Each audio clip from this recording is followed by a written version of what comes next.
nitrogen cair itu dingin. Saat ditempelkan ke ciki atau ke suhu ruangan, akhirnya dia menguap. Ya keluar gas lah. Nah itu yang disebut ciki ngebul gitu. Penasaran apapun itu, jangan coba-coba. Assalamualaikum warahmatullahi wabarakatuh. Kembali lagi dengan saya Sandi Awe di Radar Tasik Podcast dalam programnya Ruang Publik Bicara Inspiratif. Kita akan membahas lagi tentang Cikibul ya, menindaklanjuti kasus yang ada di Kabupaten Tasikmalaya, tepatnya di SDN Ciawang, Desa Ciawang, Kecamatan Lewisari.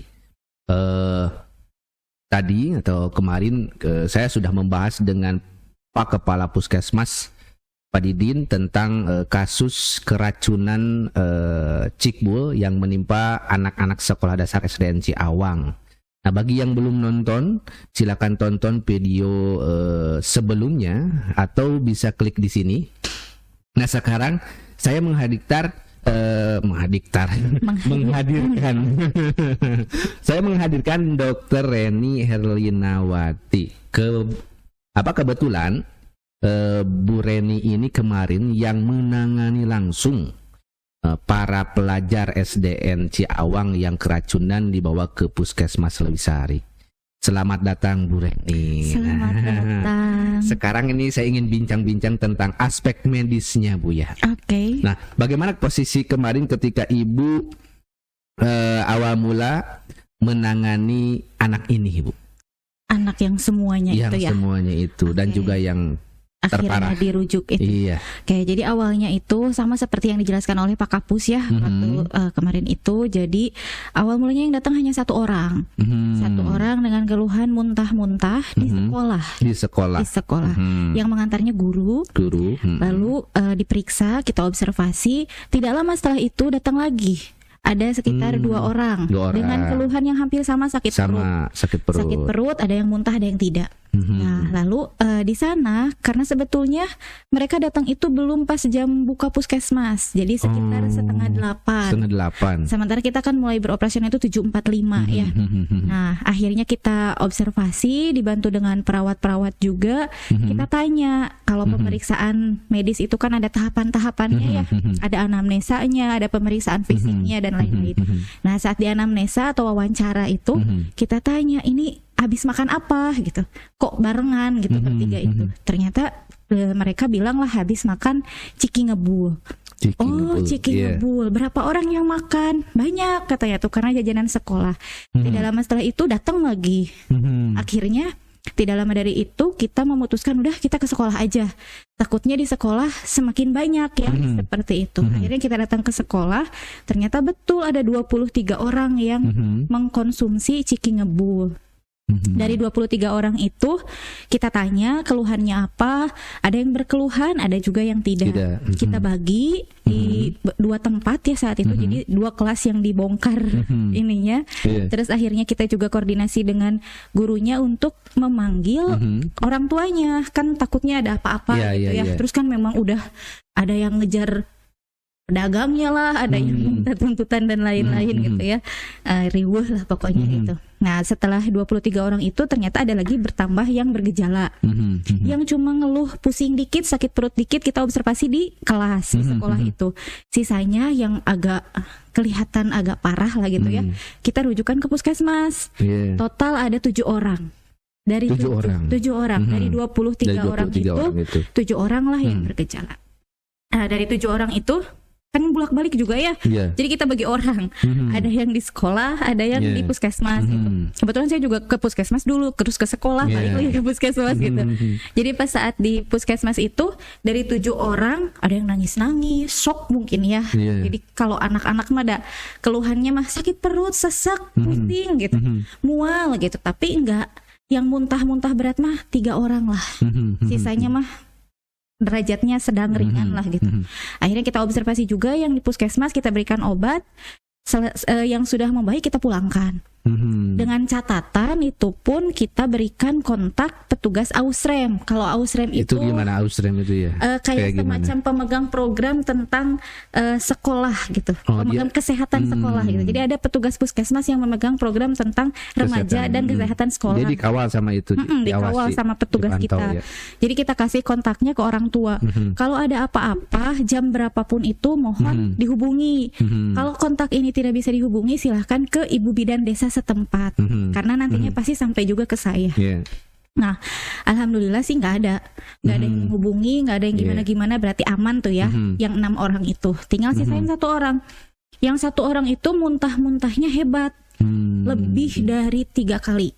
Muntahnya lebih dari 3 kali. Bahkan muntahan yang terakhir itu kuning. Kalau kuning kan berarti udah kosong ya lambungnya gitu. Jadi yang keluar cuma tinggal cairan lambungnya aja. Nah, setelah itu pasiennya juga sesek, perutnya pas dipegang itu keras. Wah, saya kan takut ya Pak ya. Wah, ini jangan-jangan nanti sampai terjadi apa-apa, takut ada bocor, takut ada apa gitu. Kita infus, kita kasih obat untuk lambung, untuk mencegah muntah juga, tidak berkurang juga. Kita beri oksigen, tidak berkurang juga. Akhirnya kita motivasi, udahlah ke rumah sakit. Nah, akhirnya dirujuklah ke IGD Rumah Sakit SMC. Nah, di sana diobservasi di IGD, ternyata nggak sampai 1 hari pulang. Lebih tepatnya mungkin pulang paksa. Kalau di rumah sakit kan ada pulang yang atas persetujuan dokter, ada yang pulang atas keinginan pasien. Nah, orang tuanya mungkin karena berpikir anaknya udah membaik, akhirnya pulang paksa. Tapi alhamdulillah setelah pulang paksa, anaknya sih nggak ada apa-apa. Udah biasa lagi. Tapi udah ditangani sama rumah sakit. Sudah ditangani sama rumah sakit, sudah ditangani juga di puskesmas, dan pasca pulang pun kita follow up, kita tanyakan. Dan terakhir kemarin itu sekitar semingguan yang lalu lah kita kunjungi, itu udah nggak ada keluhan apa. Udah nggak ada keluhan apa-apa. Nih Bu, tadi kan Pak Kepala Puskesmas menunjukkan bahwa surat dari keterangan dari lab udah turun ya, tentang sampel yang diberikan ke sana apa aja Bu? Sampelnya itu 2 jenis muntahan. 2 jenis muntahan. Jadi muntahan pertama yang kita tampung di puskesmas, dan muntahan kedua pasien yang sama yang dirujuk itu. Pasien yang sama tapi dengan muntahan berbeda waktu. Beda waktu. Ya. Terus yang sisanya itu dari cikinya. Cikinya kan ada beberapa jenis. Ada yang kuning, ada yang hijau. Yang hijaunya pun ada beberapa macam. Terus kental manis lah, creamer. Creamer juga di ini. Nitrogennya berarti juga sama cairan nitrogennya. Nah, di sana kata Pak Kapus ada nitrit. Nih, saya belum membahas lebih dalam tentang nitrit, kandungan nitrit dalam makanan itu. Ini maksudnya gimana? Bahayanya nitrit itu gimana? Tidak bahayanya gimana? Nitrit itu sebetulnya turunan dari nitrogen. Jadi mungkin karena sudah masuk ke lambung, akhirnya yang terdeteksinya itu nitrit. Jadi memang awal mulanya nitrogen itu kan seperti kita tahu itu untuk kayak bisa untuk ban ya, kan gas nitrogen gitu ya. Terus ada perkembangan di dunia pangan itu nitrogen itu digunakan untuk membantu membekukan makanan, membantu proses membekukan. Karena diibaratkan gini, kalau kulkas itu kan paling sampai minus 20 derajat, 15 minus 20 lah ya. Nah, kalau nitrogen itu bisa sampai minus 200 derajat Celcius. Perbedaannya kan jauh banget. Jadi ketika kita pengen sesuatu kayak es krim nih ya, biasanya dipakai untuk mendinginkan, untuk jadi es krim atau es potong. Nah, dipakai itu. Jadi biar cepat dan jadi dingin. Nah, pada kondisi ini yang ciki ngebul itu kan ciki itu biasa ya, suhunya kayak suhu ruangan lah. Nah, si nitrogen cair itu dingin. Saat ditempelkan ke ciki atau ke suhu ruangan, akhirnya dia menguap. Ya, keluar gas lah. Nah, itu yang disebut ciki ngebul gitu ya. Terjadi ngebulnya itu karena ada bentrokan antara suhu dingin dan suhu panas. Nah, otomatis si cikinya pun dingin. Jadi beku, dingin. Jadi kan ketika dimakan sensasinya mungkin di mulut, di tenggorokan juga agak dingin-dingin gimana gitu ya. Terus juga bisa mengeluarkan asap. Nah, pada kondisi yang berbahaya itu adalah kalau cairan nitrogennya terminum. Nitrogennya terminum. Tapi ini anak-anak ada yang minumnya ya. Betul, anak-anak yang termasuk yang dirujuk itu di bawah si cupnya itu, setelah habis cikinya itu masih ada air. kemungkinan besar itu adalah cairan nitrogennya itu, dan dia minum itu sampai habis. Nah, karena nitrit itu, kalau keracunan itu pertama bisa menyebabkan trauma dingin. Kalau keracunan nitrogen. Iya, kalau terkena. Meskipun bukan dalam dosis yang banyak, kalau tangan kita terkena sama cairan nitrogen dengan sering gitu ya, itu nanti ada bisa luka. Kebayang kalau masuk kan? Iya. Kerongkongan kita bisa luka, lambung kita bisa luka gitu. Terus kalau terhirup banyak, itu bisa pusing. Bisa sesek. Makanya anak-anak di sini banyak yang pusing, banyak yang sesek gitu. Terus sakit perut itu karena ada lukanya itu kemungkinan.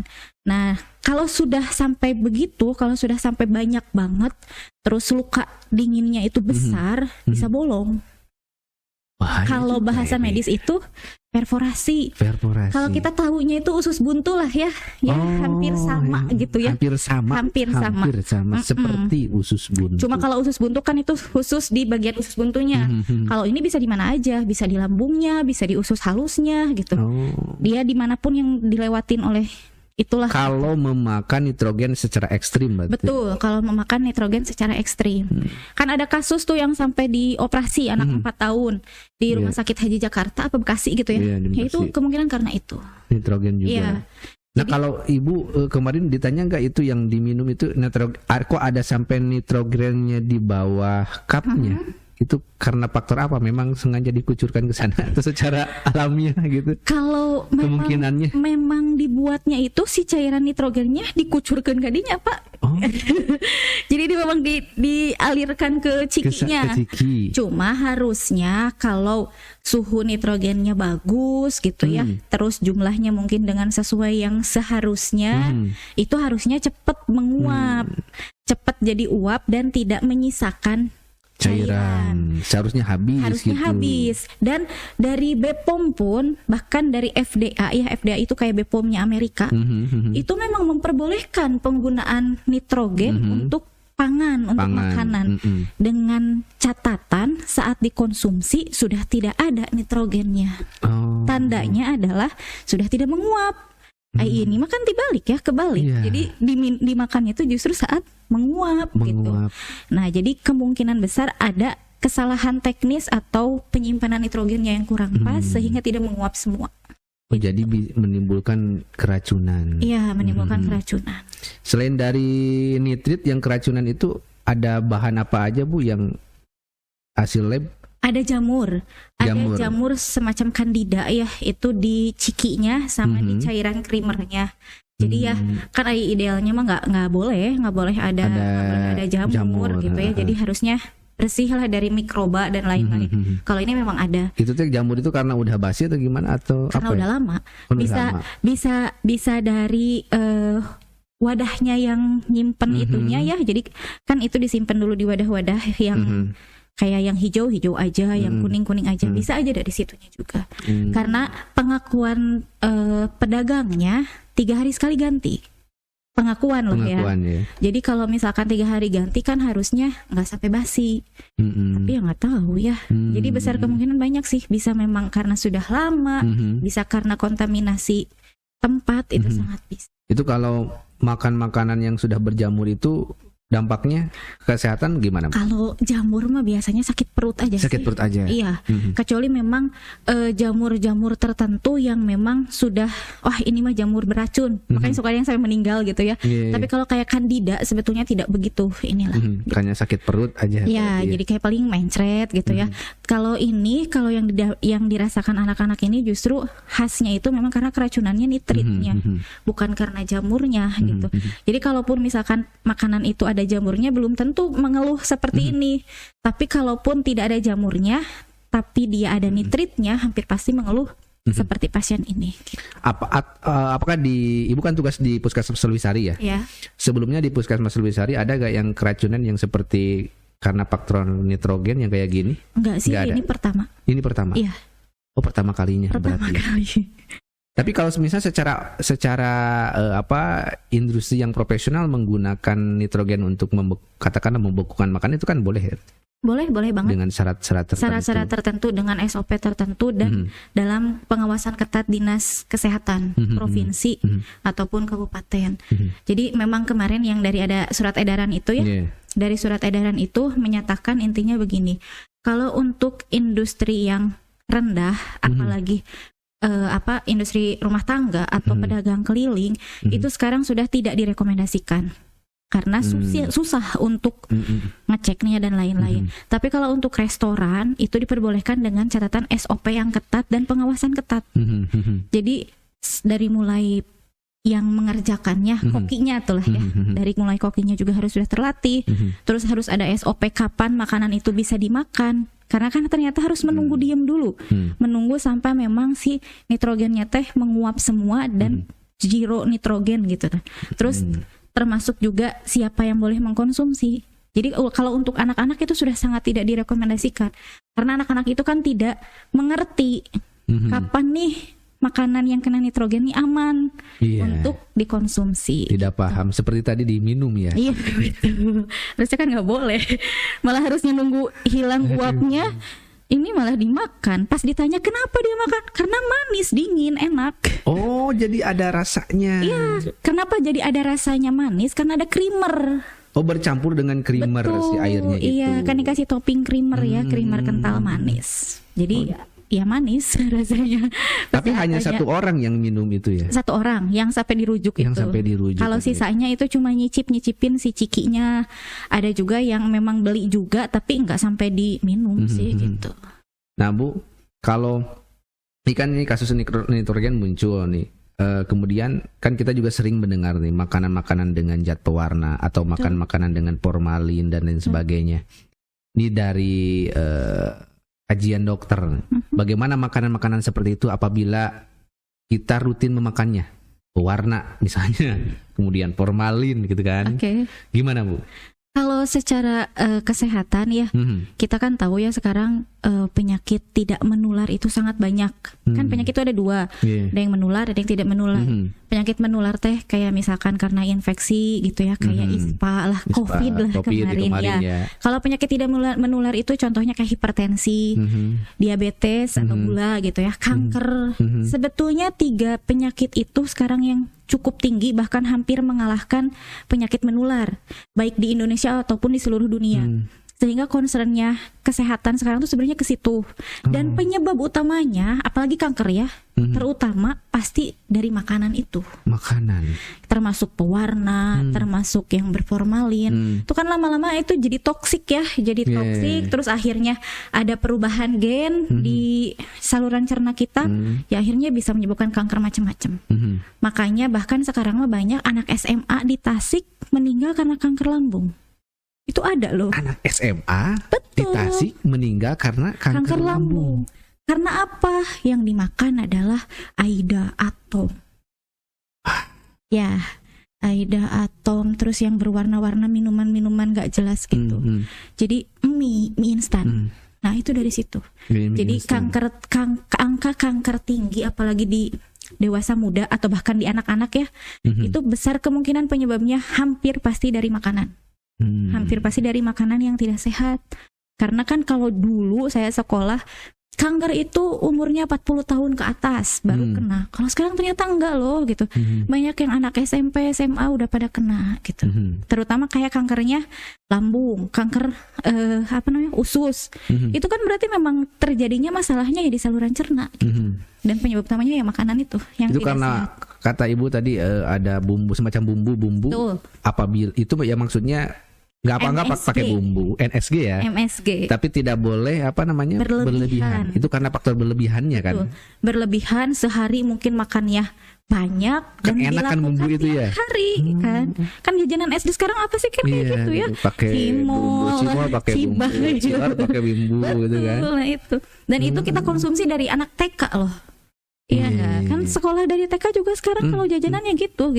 Sehingga kita memakan itu setiap hari dalam dosis yang mungkin cukup banyak, harusnya sedikit, ya akhirnya terjadilah itu. Bahaya juga ya. Bahaya. Dan ini kalau anak-anak makanannya tidak dikontrol. Betul. Itu juga bahaya. Betul. Ya Bu ya. Makanya memang idealnya ada kantin sehat. di Nih, sekolah. kantun sehat kayak gimana tuh Bu? Kira-kira menurut Ibu menunya harus apa? Jajanannya murah tapi sehat berarti kan? Ya, Kantun sehat betul. karena anak-anak SD kan ya. Betul. Ya, ideal ya kita ngomongin ideal. Dulu aja idealnya dulu. Idealnya berarti kan kayak pemanisnya ya gula alami. Gula alami. Bukan sakarin gitu ya. Sakarin itu apa sakarin? Sakarin tuh ya kayak essence. Nah, Essence. kayak gula tambahan gitulah. Biasanya kan orang-orang jualan es teh itu gulanya masa sendok ditambahin essence jadi lebih manis gitu. Pemanis buatan. Pemanis ya. buatan. Nah, kalau terus apa namanya tuh untuk yang asinnya Yang cukup asin. dari garam. Garam. Bukan atom harusnya ya. Terus juga kayak misalkan ya kalau bisa nggak ada pengawet yang macem-macem lah gitu ya. Jadi kayak cilok, otomatis ciloknya harus lembek. Bakso juga kan berarti harus yang lembek, nggak yang keras gitu ya. Karena tidak ada formalin di sana. Iya. Idealnya begitu. Atau mungkin bisa kalau di sekolah-sekolah swasta beberapa ada yang mengadakan sudah termasuk konsumsi snack. Jadi snacknya itu memang diolah oleh petugas gizi. Jadi mencegah agar anak-anaknya tidak jajan gitu. Jadi tapi dah yang namanya anak-anak ya kembali lagi. Jadi mungkin peran serta pemerintah dan juga industri pangan gitu ya. Jadi termasuk kementerian yang berurusan dengan pangan itu harus mengawasi pedagang di sekitar sekolah itu harus rutin sampling gitu untuk memastikan bahwa memang anak kita teh masih mengkonsumsi yang baik gitu. Cuma memang sulit karena pada mengawasinya gimana tuh Bu? pada kenyataannya kantin sehat pun tetap aja ada ada yang kayak gitu-gitu gitu ya. Kerining ada es krim itu anak-anak lari. Tapi kalau es krim sebetulnya kan saya di rumah ya itu bisa bikin sendiri kayak dari jus aja gitu dibekukan. Cara bikin es krim sehat gimana tuh Bu? Jadi nanti aja mungkin ya bahas es krim. Jadi kayak jus biasa dibekukan ya anak juga pas lagi makan kayak es krim. Bahkan ketika ditanya enak mana nih sama es krim yang ini, enak ini gitu. Cuma memang butuh waktu biasanya ya, butuh waktu, butuh ketelitian dan kemauan di rumah terutama para ibu mungkin ya. Sarapan karena kan dulu paksa. Ya wajib. Anak-anak itu ada jurnalnya loh. Kang, kalau misalkan anak yang rutin sarapan dan tidak untuk nilai IQ-nya, untuk konsentrasinya jauh. Oh, jadi ada pengaruh Jauh, besar ya? sangat. Jadi lebih berpengaruh, IQ-nya lebih bagus itu kalau yang memang sarapan dulu. Dan sarapannya pun tidak terlalu banyak, tidak terlalu kenyang, dan gizi seimbang. Bukan sarapannya nasi sama mie gitu. Nah, itu bukan gizi seimbang ya gitu. Jadi ternyata berpengaruh sekali loh. Dan bukan merek makanan atau minuman tertentu yang ya itulah gitu ya. Jadi sebetulnya yang bagus itu tetap ada nasinya, ada lauk pauknya, ada sayurannya, ada buahnya. Gitu. Jadi komplit. Berarti anak-anak itu terutama SD ya harus dibiasakan untuk sarapan dulu. Betul. Karena Sarapan kalau dulu di dari rumah. SD tidak dibiasakan, nanti dia saat SMP, SMA juga pasti malas gitu. Tapi kalau dari awalnya memang sudah dibiasakan, itu pasti dia juga akan merasa ada yang hilang kalau keluar rumah belum sarapan gitu. Ya kan waktunya kalau belajar dari pagi sampai jam 10 lah katakanlah istirahat kan.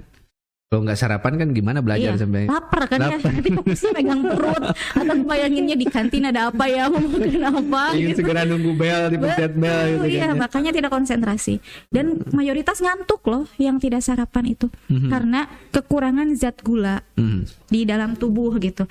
Jadi pas saat sekian jam kan pasti turun tuh ya gula itu kalau tidak kita konsumsi gitu. Sehingga akhirnya kalau kekurangan ya ngantuk. Jadi tidak konsentrasi, tidak fokus gitu. Jadi tetap harus sarapan, makanan gizi seimbang gitu ya. Terus ya hindarilah makanan-makanan instan. Sekarang mah ada intinya dari situ, makanan instan, makanan yang berpengawet, makanan yang berwarna-warna, yang mengandung pemanis dan perasa buatan itu sebisa mungkin hindari. Sangat menarik sekali nih Bu. Ini satu pembahasan lagi nih Bu. Siap. Apakah di Lewisari ada orang walaupun bukan tidak hanya anak-anak ya, ada masyarakat gitu yang juga pernah terjadi keracunan nitrogen? Kalau keracunan nitrogen enggak ada. Ini perdana yang terlaporkan mungkin ya. Karena ya kalau nggak terlaporkan kita juga nggak tahu ya. Cuma sampai saat ini yang terlaporkan hanya ini. Hanya ini aja. Hanya ini aja. Dan hanya menimpa anak-anak. Iya, menimpa anak-anak. Dan jarang ya ibu-ibu atau bapak-bapak beli cikibul. Kecuali kalau di CFD mungkin ya. Iya, CFD. Ada tuh ya di CFD. Mungkin ibunya yang penasaran gitu. Saya dulu juga penasaran. Ibu makan juga. Oh iya. Cuma penasaran aja kok itu kok ngebul gitu dari apa gitu. Terus akhirnya saya searching lah, ternyata nitrogen. Loh kok bisa ya gitu. Saya juga menanyakan waktu itu, kok bisa ya jualan kayak gitu, apa nggak dilarang gitu dari BPOM dan lain-lain. Ternyata pas saat kemarin sosialisasi dari Kemenkes itu memang tidak ada larangan dari BPOM karena memang diperbolehkan untuk membantu dalam menyediakan atau mengemas atau memproduksi makanan, tapi hanya sebatas zat pembantu, bukan untuk zat yang dimakan gitu. Ternyata begitu. Jadi masih bisa, cuma kegunaannya harus benar. SOP-nya harus benar. Betul. Dan ini udah lama kan sebenarnya, udah tahunan gitu. Ada sekitar berapa tahun? 3 tahun gitu ya? Iya, atau 2 bahkan tahun ya? yang Amerika itu 2017 itu sudah mulai membahas tentang penggunaan nitrogen ini karena mulai banyak gitu. Kemenkes kebetulan baru sekarang, baru awal Januari ini, karena dengan adanya KLB ya Ponorogo, ya Bekasi, ya kemarin lebih seri. Tercatat di nasional. Iya, tercatat itu. Bahkan awal mulanya membuat surat edaran itu karena pelaporan dari Lowisari. Lowisari mengguncang Indonesia tuh. Cikibul Lowisari. Luar biasa. Mengguncang Indonesia. Nih Bu, tadi udah membahas tentang Cikibul, kemudian tentang sarapan anak. Ini tadi sarapan, waktu makan nih anak-anak SD ya, kita membahas anak-anak SD lah, karena tidak mudah untuk membujuk anak-anak di usia SD untuk sadar akan pentingnya makan. Kalau tidak dibaksa mereka katakan main. Nih, bagaimana kita membiasakan anak-anak makan siang, makan pagi, makan siang, apakah makan malam atau sehari itu harus 3 kali, 2 kali, atau 4 kali, atau sekali. Ada juga yang sekali, pagi-paginya aja atau siangnya aja gitu. Itu gimana tuh? Kalau mengacu ke pertumbuhan anak-anak ya, entah itu dari anak TK, anak SD gitu ya, dari mulai bayi ya 6 bulan gitu ya, balita gitu, 3 kali. 3 kali. Makan itu 3 kali.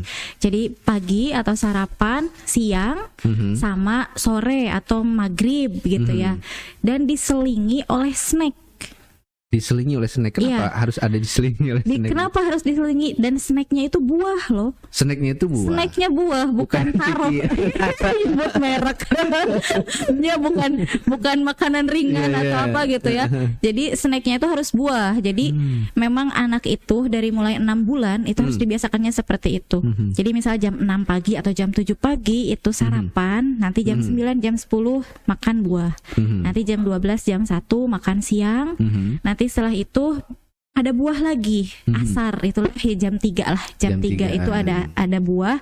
Nanti sekitar jam 6 atau jam 7 itu makan lagi. Dan itu harusnya diberlakukan oleh kita juga. Harusnya. Bukan hanya anak-anak. Iya, hanya mungkin kalorinya yang disesuaikan ya. Kalau yang kebesaran kalorinya dikurangi, yang kekecilan dibesarkan, mungkin gitu ya.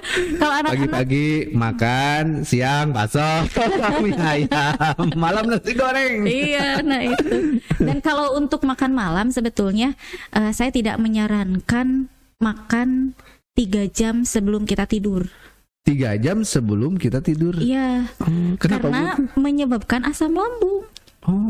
Sebetulnya bukan tidurnya, tapi posisinya mungkin ya. Posisi. Jadi setelah kita makan, terus kita kan otomatis suka ngantuk, rebahan. Nah itu yang biasanya yang dulunya emang sudah punya asam lambung, itu nanti dia makin parah gitu, bisa sampai. Kalau rebahan gitu. Iya, kalau rebahan. Jadi posisi kita udah makan nih, tapi kita tidak tidur, nonton TV tapi rebahan. Sama aja. Itu juga sama aja sebenarnya. Sama aja. Bukan kita memejamkan matanya, berarti posisi tubuhnya. Posisi tubuhnya itu sedikit banyak berpengaruh ke penyakit lambung gitu.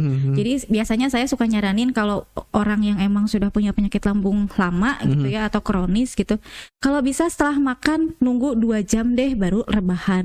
Ngantuk, ya udah duduk. Duduk aja paksain. Tidurnya pun kalau bisa ya nyender, duduk gitu. Tidur gitu. sambil berdiri kalau bisa. Nggak bisa ya, nanti ini apa ngalindur. Jalan ke sana sini. Jadi sebenarnya masalahnya tidak boleh merebah ketika Betul. Baru makan. Kalau kita di rumah enaknya begitu kan ya, habis makan tuh gogoleran gitu. Atau yang bekerjanya suka sampai malam biasanya kan makan tuh jam 10, jam 11 gitu ya. Nah, itu sebenarnya kurang baik. Saya kira jangan langsung tidur ketika habis makan. Posisinya. Posisi berarti ya. Betul. Jadi kalau enggak nanti asam lambungnya naik ke atas. Nama penyakitnya GERD, gastroesophageal reflux disease gitu. Jadi ada semacam asam lambung dari lambung itu naik ke esofagus gitu. Dan kalau kita posisi rebahan itu sangat membantu naik lagi ke atasnya. Gitu. Oke, baiklah Bu. Perbincangan kita sudah ada di ujung. Udah 31 menit gak kerasa. Intinya Mas, saya mau nyampein siapapun yang mendengarkan ini, jadi untuk masalah ciki ngebul, sepenasaran apapun itu, jangan coba-coba. Meskipun terlihatnya aman, saya nggak minum cairannya, karena tadi saya bahasnya karena cairannya diminum ya. Kalau kita menghirup nitrogennya juga, itu kan kalau masuk nitrogennya masuk tuh ya ke hidung, ke saluran paru, itu juga tetap menyebabkan resiko menyebabkan keracunan nitrogen. Jadi adalah ciki ngebul itu dijauhi saja, hindari saja. Kita cukup menonton saja gitu ya. Masih banyak makanan yang lain cari yang aman-aman aja ya. Betul. Terus juga untuk masalah berwarna, berformalin itu juga sebaiknya hindari. Oke, terima kasih sekali Bu telah hadir ke sini, dan juga kepada subscriber Radio Tasik Podcast, jangan lupa untuk subscribe channel ini dan sebarkan biar video yang bermanfaat ini juga dapat ditonton oleh yang lainnya. Sekian dari saya. Assalamualaikum warahmatullahi wabarakatuh. Waalaikumsalam warahmatullahi wabarakatuh.